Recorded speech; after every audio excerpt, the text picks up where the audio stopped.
ನೀನು ಎಷ್ಟು ಚೆನ್ನಾಗಿ ಕಾಣಿಸ್ತಾ ಇದೆಯಾ ಗೊತ್ತಾ?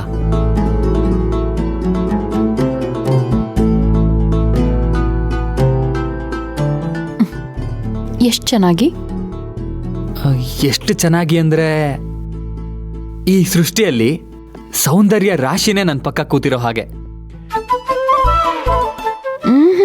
ಪೊಯೆಟು, ಕವಿ, ಕವಿರಾಜ. ಕಾವೇರಿ, ನೀನು ಗೊತ್ತಾ, ನೀನ್ ಎದುರುಗಡೆ ಇದ್ರೆ ಎಂತ ದಡ್ಡ ಕೂಡ ಕವಿ ಆಗ್ತಾನೆ.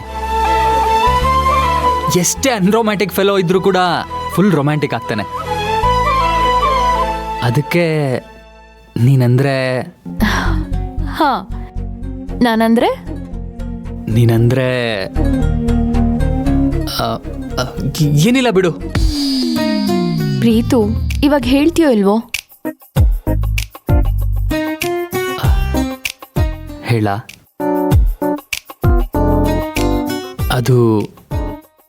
ಅದನ್ನ ಪಾರ್ಟಿಯಲ್ಲೇ ಹೇಳ್ತೀನಿ.